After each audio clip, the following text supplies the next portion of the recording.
Looks like our next last item on the agenda is to discuss take action on current management services and healthcare accessibility agreement between Somervell County Hospital Authority and Glen Healthcare, Inc. I put this on there. I have a number of issues related to this agreement that we need to discuss because it pertains to the budget. So, first and foremost, this document outlines the agreement between Glen Healthcare, Inc. and Somervell County Hospital District. It is called the Somervell County Hospital Authority because that was the title at the time when this agreement was signed. It was signed January 1st, 2010. Now, Ray, you can correct me if I'm wrong, but you can agree with me that the 501A, or Glen Healthcare, Inc., has nothing to do with the hospital other than what's in this agreement.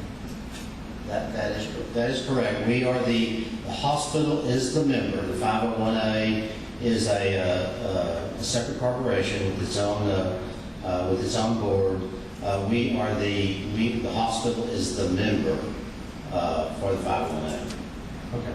And that's spelled out in the agreement. Now, I'll be real honest with you. I've been working on this 501A thing for the last day or two, and I probably spent a half hour with Ray today, somewhat trying to get him to explain to me. And at this point, I believe I'm not settled as to feeling like I have a complete understanding. I asked Ray earlier, I said, did you and Richard Hope from Torch talk about the 501A, blah, blah, blah? And this is my opinion and me speaking. I would like for Richard to come in with his amount of experience with different 501As, et cetera, and I'd like for him to discuss that with us on September 11th, because I think that's when he's already scheduled. But that is just my opinion. I agree with you that he should discuss it. Yeah, I just think that I've probably got 20 or 30 hours talking on the phone with the guy. He seems to be pretty with it, pretty sharp. I will tell you, going into the deal, I really thought he was going to try to make me happy, for lack of a better word, And just the salesman to me, and I've explained it to several of y'all probably going in the process, I said he's either really, really good at what he does or he's a great salesman. And I had decided whether I'm buying a used car or whether I'm talking to a guy that's just really, really sharp. And after talking to him several times before he got here, several times while he was here, a couple of times since he's left, etc., I'm real comfortable with him maybe leading us into this discussion with 501A. And for my 2 cents worth, I'd rather have somebody 44 years experience instead of 44 days or however many we've got. I don't disagree with you. It's good to have people acknowledge.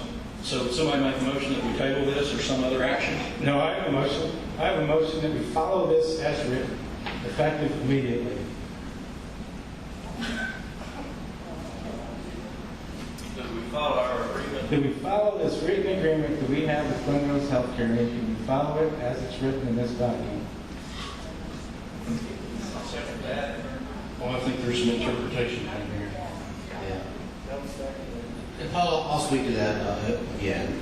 From an accounting perspective, if you're asking me, are we following the letter of the law in attachment C, or the letter of the way it's written, I would tell you no.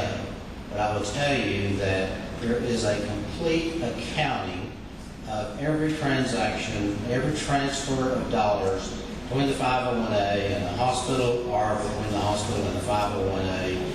And if that record is kept, it has been presented to each one of you. I've given you the spreadsheet on how that is reconciled. And I will tell you again that this has been audited a number of years. This agreement has been in place for, I believe, really 10 years. And there has never been an audit comment related to the accounting for the transactions between the 501A and the hospital. If we're not meeting the letter of the agreement, we are certainly meeting the spirit of the agreement, and we're certainly meeting the accounting requirements of the agreement. like I said, we'll go at this point. I believe we had a motion in a second. We do have a motion and a second. I thought we were having a discussion. Oh, we are. That's the way we usually do. And so, I'm going to say, I'm not comfortable making any sort of action on the 501A myself tonight. Well, I think we ought to follow this thing as written. It was signed 5 years ago, 4.5 years ago, and I think it's about time we actually follow it. I believe I explained that. All right. Do we have any more discussion? All right. So, all in favor, raise your right hand. We're putting it off to the... No. Let me restate the motion. The motion is to follow it, the law, whether we like it or not. And it's been seconded. Do we have any discussion? Everybody's clear on what we're doing? All right. All in favor of the motion to follow the 501A contract to the letter of the law, raise your right hand. All opposed? All right.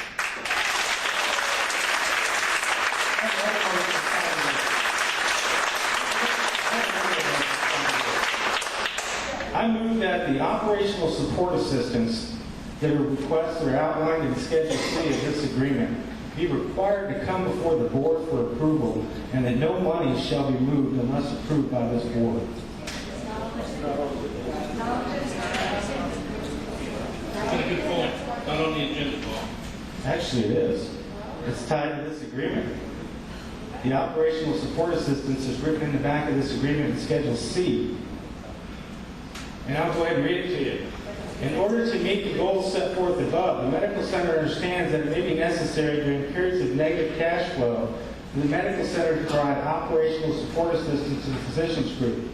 OSA payments by the medical center to the physicians group is not a gift or a gratuity to the physicians group, but rather a necessary means of maintaining access to health care in Somervell County. In return, the physicians group agrees that its physicians will provide medical services at the hospital. This arrangement serves the public purpose of the medical center in the county.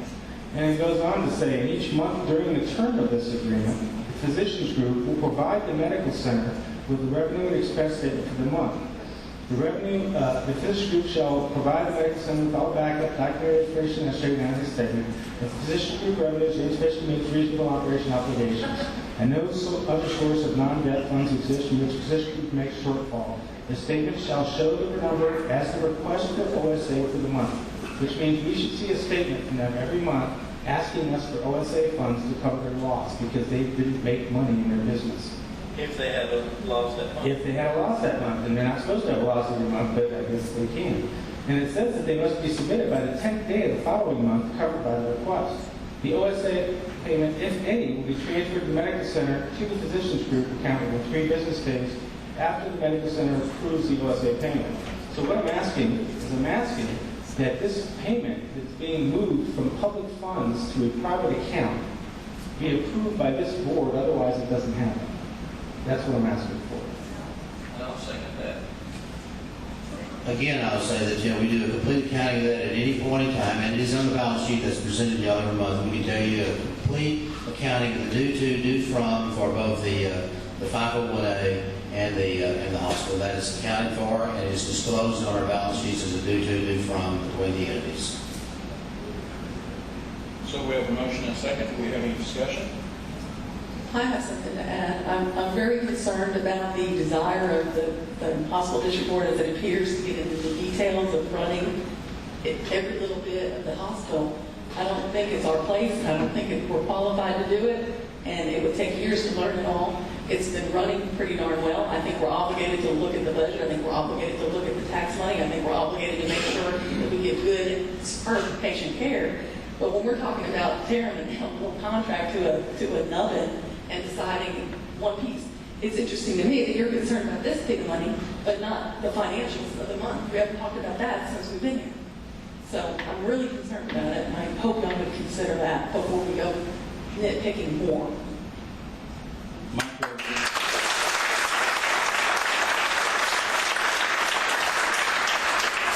Micromanagement does not work, folks. I don't seem to understand that. I think we ought to follow the agreement. that are written and entered into. If you're not going to follow them, then why write them? Let me just As an ask, attorney, I'm surprised. let me ask you one question, Paul. Why did you run for this board? To close the hospital. Why did you run for this That's board? not on this agenda, Ron. No, let's have a little That's discussion. the agenda, Ron. If it was, I'd be talking about it. We're not talking about making a motion and passing anything. I just asked you a question. It's not on the You don't want to answer it, do You want to keep you? it up? No, you don't. Meeting now? You want to keep it up? Keep violating open meetings act. Talk about what's on the agenda. Hey, I'm really going to get folks We in need to trouble call for this saying meeting, need to call this meeting to order, guys. It's cooler jets. So we have a motion and a second. Do we have any discussion on the agenda item that is before us? I think that we should not be moving money from public accounts to other people's private accounts without board approval. That's exactly what's happening, and this will put an end to that. Well, let me say this, that, you know, that the tax dollars are reserved for capital expenditure requests, bad debt, and indigent care. Tax dollars are not being used to transfer from the hospital to the 501. If you look at the 501A budget, is the 501A budget has lost $1.5 million. Where's that money coming from? It's being changed from one of those medical center accounts to those accounts with no board approval, other than the budget approval to start with. It's not being brought. I didn't approve it. Somebody else did. I'm just saying, why aren't we following it? Why don't you call your social media possibly rewrote? Yeah. So, I'll say it again, I'd like to wait till September 11th. I'd like to get some input from some outside sources and experts, other than relying on my own interpretation of whether we're following the letter of the law, the spirit of the law, or martial law. I don't know. I'll move that this item on the agenda be tabled and it be brought up at the next meeting on September 11th. There's already a motion and a second on the table right now. I believe you can table, after a motion and a second has been made, there can be an additional motion to table, not only the agenda item, but the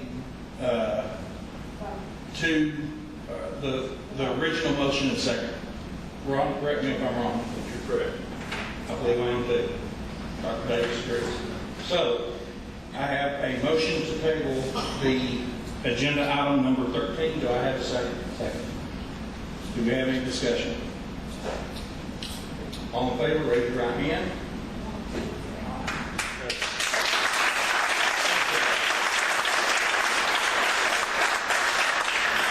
Oh, all opposed?